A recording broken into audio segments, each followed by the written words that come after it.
We were wondering, starting off, kind of what your experience was like growing up with your sisters and your dad all playing trumpet. Was it? So a week ago or so, I was asked this question and just simply stated, "Tell me about your growing up years." And very similar to what you just asked. And the first, my knee jerk reaction went to, "How much time do you have?" It's such a big question for me because you're right. I come from a musical family. I'm a part of a musical family, and that's what I know. That's what I grew up with, and that's what I grew through as well into career. So it was not only a way to be a family, but it was a way to be in a career, a profession.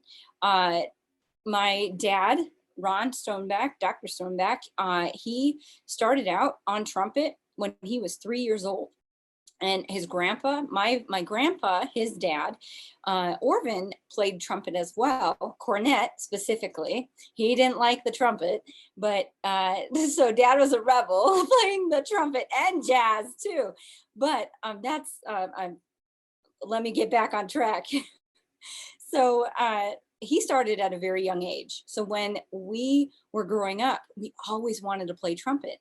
It was like a natural thing for my sisters and I to bug our dad saying, "Hey dad, what can you teach us how to play trumpet?" And he kept saying, "Not yet, not yet." So we got piano, we got voice, and finally we got to the point where he said, "Okay." So that was like third grade, okay?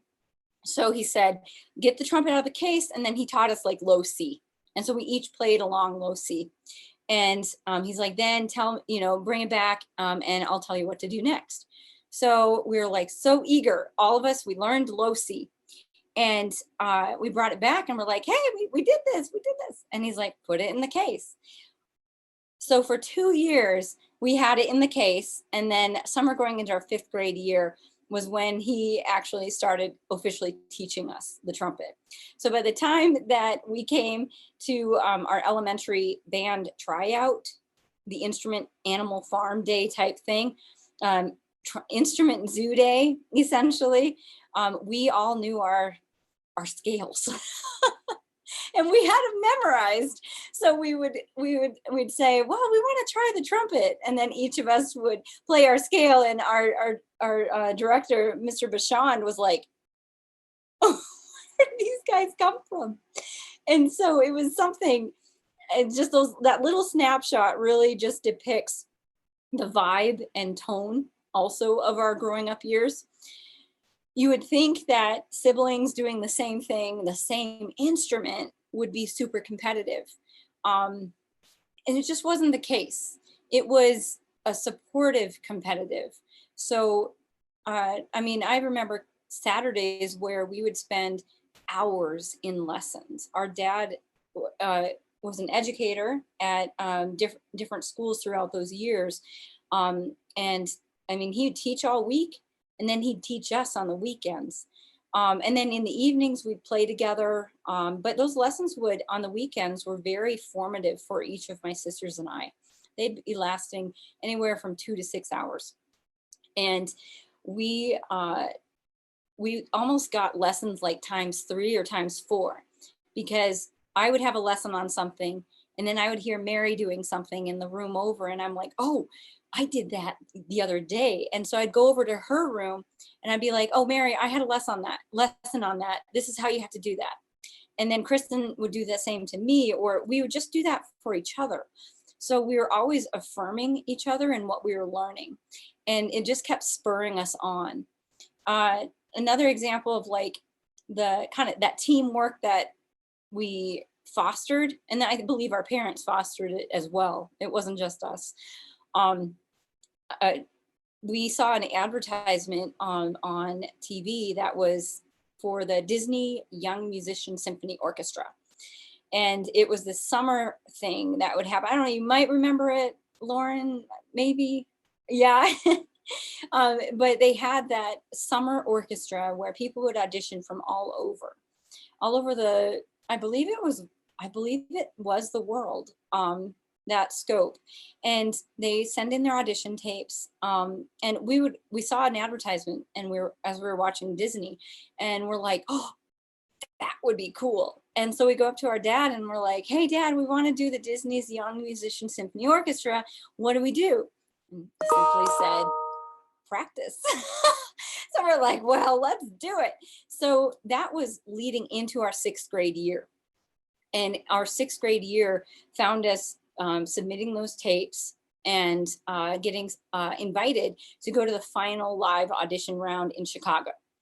And it was at this a music store. I remember going on the trip because I ate a lot of Twizzlers, and it was fantastic. So it was an excuse to eat a lot of junk food, I think. But so we get there, we do the live audition, and it turns out that we all got perfect scores. So Disney had in their bylaws that only one person from one zip code could get into it because of TV ratings and whatnot. So they drew out of a hat, and they drew me. And I was given some time to think about it. And as I discerned through all of it, I was like, we went into this as a trio, as a real support group, and we were doing this, and we all, technically we all, should do this, So I made a decision, like, had we done differently in our scoring, I would have gone. But because of that, I said, you know what, I'm going to pass on this, because I know that we all were there together, and that's exactly what we needed out of it, the experience and that journey. So that kind of like, that set our tone. I think we just always wanted to see each other succeed. And that's really helped us through all of our years as a performing group. Because before we got into our college years, undergrad at Arizona State with David Hickman, we had performed north of 1,000 to 2,000 performances. So it was in our experiences. It was part of who we were. It was a lifestyle to perform. So yeah, and just through those years, we were in All-State together. Many times we were 1, 2, and 3 in the ensemble. We went in 3 different states, minus Michigan. They didn't allow Interlochen students to try out for All-State. But in South Dakota and Iowa, each All-State, we were there together. Numerous honor bands, performing on stages, and IWBC, I have to mention this. So International Women's Brass Conference, that one of the first conferences in St. Louis. We ended up opening for the grand opening performance. So we played Bugler's Holiday as a quartet. So Dad and my sisters and I all played Bugler's Holiday.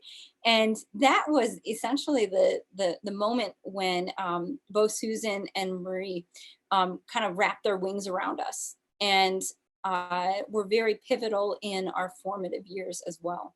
Later on, 4 years or so later, and that was in middle school when we did that, 8th grade, or going into 9th grade. We still had braces on. I remember that. Later on, Susan invited us to perform with the St. Louis Symphony for 2 seasons. So those connections that we built and that our parents really helped bring us to, because I mean, we're underage, we can't do these experiences by ourselves. They exposed us to the world of music in a way that not many are exposed to at that age. And the connections we built at like Texas Music Educators, bandmasters across states, performing in different churches and going to schools as consummate artists. It was pivotal because all those connections kept going forward through our undergrad experience and beyond when we were on the road full time. So there's so much more I could highlight. I'm going to stop there for now. And yeah, so you see, it's kind of a loaded question. And a good loaded. I'm very grateful for those growing years. And I know that I don't take it for granted, because I know that that has set me up for where I am at right now as well.